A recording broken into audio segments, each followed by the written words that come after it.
Kemudian kalau dirinci lagi mengenai ketentuan terkait kode transaksi, ya, selain ketentuan penggunaan kode transaksi 01 sampai 09 di slide sebelumnya, seperti penjelasan sebelumnya, ini adalah beberapa ketentuan kode transaksi. Ya. Yang pertama, penyerahan yang mendapat fasilitas PPN atau PPN dan PPNBM-nya tidak dipungut atau ditanggung pemerintah, atau yang dibebaskan pengenaan PPN atau PPN dan PPNBM-nya tetap menggunakan kode 07 atau 08. Meskipun jenis penyerahannya juga termasuk dalam kategori penyerahan sebagaimana dimaksud pada kode 01 sampai 06 dan kode transaksi 09. Maksudnya begini, jika kita menyerahkan kepada pihak yang sudah memenuhi ketentuan tadi, misalnya kode 08, penyerahannya kepada perwakilan negara asing gitu ya, perwakilan negara asing. Walaupun dia memenuhi kode 01, ya barangnya 01, tapi penerimanya adalah, pembelinya adalah perwakilan negara asing, tetap menggunakan 08. Gitu. Maksudnya penjelasannya ini lebih jelasnya seperti itu. Demikian 07, misalnya melakukan penyerahan BKP, yang mana 07 ini salah satunya di kawasan-kawasan tertentu, kawasan berikat, atau misalnya proyek pemerintah yang menggunakan hutang atau hibah luar negeri. Walaupun itu memenuhi kode 01, jika memenuhi mendapatkan fasilitas tadi, tetap menggunakan 07. Ya, seperti itu. Demikian juga kode 09. Kode 09. Misalnya PTA menjual asetnya, ya, sesuai dengan ketentuan, itu adalah kodenya 09. Yang dijual ini aset, bukan barang dagangan, tapi aset. Tapi dijualnya memenuhi kode 0708. Misalnya dibeli oleh perwakilan negara asing. Perwakilan negara asing ini belinya bekas kepada PTA gitu misalnya, ya. Nah, maka PTA ini menerbitkannya bukan kode 09 penjualan barang bekas, tapi dia kode 08. Begitu. Jadi 0708 ini, kode 0708 mengalahkan kode yang lain. Ya. Kemudian berikutnya, dalam hal jenis penyerahannya tidak termasuk kategori penyerahan sebagaimana dimaksud pada kode 0708, ya, tidak termasuk 0708. Penyerahan kepada pemungut PPN yang PPN dan PPNBM-nya dipungut oleh pemungut PPN yang bersangkutan tetap menggunakan 0203. Ini bukan masuk 0708, ya. Ini masuk kategori 0203, yaitu katakanlah pembelinya instansi pemerintah dengan nilai di atas 2 juta, atau pembelinya adalah pemungut selain instansi pemerintah dengan nilai di atas 10 juta, ya. Meskipun penyerahannya juga termasuk dalam kategori 04, 05, 06, 09, tetap menggunakan kode 02 atau 03. Misalnya PTA menjual asetnya kepada instansi pemerintah, harga asetnya katakanlah 10 juta, ya. Nah, sesuai dengan ketentuan awal, dia yang dijual aset, ya, mestinya 09, tapi pembelinya instansi pemerintah, maka tetap 02. Begitu maksudnya, ya. Kemudian ketentuan terkait kode transaksi berikutnya. Dalam hal jenis penyerahannya tidak termasuk kategori penyerahan sebagaimana dimaksud 07 dan 08 serta 02 dan 03, penyerahan yang menggunakan tarif selain tarif sebagaimana diatur dalam pasal 7 ayat 1 Undang-Undang PPN, dan penyerahan kepada orang pribadi pemegang paspor luar negeri sebagaimana diatur dalam pasal 16 Undang-Undang PPN tetap menggunakan kode 06. Meskipun jenis penyerahannya juga termasuk kategori misalnya 04, 05, 09. Jadi kalau kita menyerahkan kepada pemegang paspor luar negeri, walaupun itu menggunakan nilai lain, walaupun itu sesuai dengan 05 atau 09, tetap 06. Ya, jadi kalau disimbolkan 06, 07, 08 itu mengalahkan kode yang lain, gitu kan? Begitu.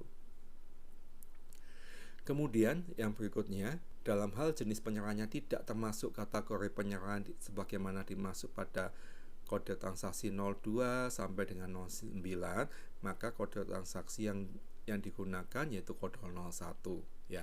Maksudnya penyerahannya ini tidak masuk 02 instansi pemerintah, 03 pemungut selain pemerintah ya, 04 nilai lain, dan sampai 09 maka dia 01 ya. 01 itu berarti penyerahan yang tidak khusus ke siapa saja gitu.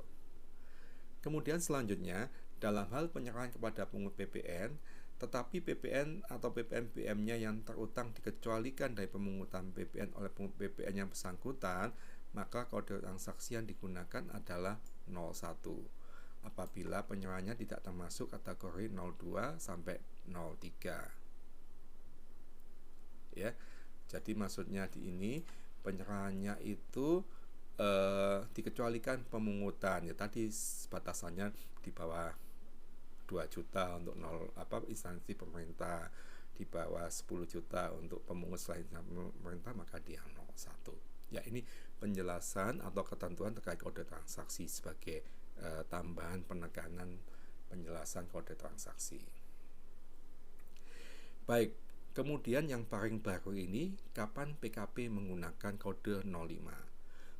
Sebagai informasi, sebelumnya kode transaksi 05 digunakan untuk penyerahan BKP atau JKP yang PPN-nya dihitung dengan menggunakan DIM pajak masukan kepada selain pemungut PPN. Ketentuan ini diatur dengan peraturan Ditjen Pajak nomor 159/2006, sudah lama ya, 2006. Namun kode 05 tersebut sudah tidak dapat digunakan lagi sejak 1 April 2010 ya, sesuai dengan ketentuan lampiran 3 UB peraturan Ditjen Pajak nomor per 13 PJ 2010.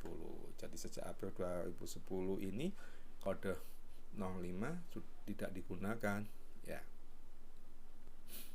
Kemudian kode transaksi 05 kembali digunakan pada faktur pajak sesuai dengan per 03 PJ 2020. Wah, di per 03 itu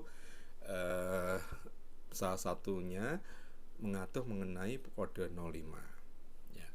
Kode transaksi 05 diatur salah satunya untuk mewadahi penetapan ketentuan baru pada pasal 9A ayat 1 Undang-Undang PPN tentang pemungutan PPN dengan besaran tertentu yang dilakukan oleh PKP ya. Jadi tadi penjelasannya, kode 05 ini untuk mewadahi penetapan ketentuan pasal 9A ayat 1 Undang-Undang PPN tentang pemungutan PPN dengan besaran tertentu yang dilakukan oleh PKP. Yang satu, mempunyai omset atau peredaran usaha dalam satu tahun buku tidak melebihi jumlah tertentu. Melakukan kegiatan usaha tertentu, ya, melakukan penyerahan BKP dan atau JKP tertentu. Nah, ini nanti menggunakan kode 05. Kemudian pajak masukan atas perolehan, impor serta pemanfaatan BKP atau JKP sehubungan dengan penyerahan oleh BKP yang menggunakan besaran tertentu tidak dapat dikreditkan. Jadi untuk PM atas perolehan oleh pengusaha atau PKP yang menggunakan besaran tertentu tadi, PM-nya tidak dapat dikreditkan. Beberapa contoh penggunaan kode 05 yaitu kegiatan membangun sendiri dalam PMK 61, PMK 03 2022. Kemudian 2, penyerahan LPG tertentu yang bagian harganya tidak disubsidi dalam PMK nomor 62, PMK 03 2022. Kemudian 3, penyerahan hasil pertanian tertentu dalam PMK nomor 64, PMK 03 2022. 4, penyerahan kendaraan bermotor bekas dalam PMK nomor 65, PMK 03 2022. 5, penyerahan jasa agen asuransi, jasa pialang reasuransi dalam PMK nomor 67, PMK 03 2022. 6, penyerahan JKP tertentu dalam PMK 71, PMK 03 2022. di mana di pasal 2 PMK nomor 71 PMK 03 2022 ini mengatur mengenai pemungutan dan penyetoran PPN terutang yang dengan besaran tertentu yang penyerahannya JKP tertentu meliputi jasa pengiriman paket sesuai dengan ketentuan peraturan undang-undang di bidang pos, jasa biro perjalanan wisata dan atau jasa agen perjalanan wisata berupa paket wisata, pemesanan sarana angkutan, dan pemesanan sarana akomodasi yang penyerahannya tidak didasari pada pemberian komisi atau imbalan atas penyerahan jasa perantara penjualan. 3. Jasa pengurusan transportasi freight forwarding yang di dalam tagihan jasa pengurusan transportasi tersebut terdapat biaya transportasi. 4. Jasa penyelenggaraan perjalanan ibadah keagamaan yang juga menyerahkan perjalanan ke tempat lain sesuai dengan ketentuan peraturan perundang-undangan mengenai kriteria dan atau rincian keagamaan yang tidak dikenai pajak tambahan nilai. 6. Jasa penyelenggaraan pemasaran media voucher, layanan transaksi pembayaran terkait distribusi voucher, dan program loyalitas dan penghargaan pelanggan yang penyerahannya tidak didasari pada pemberian komisi dan tidak terdapat selisih atau margin.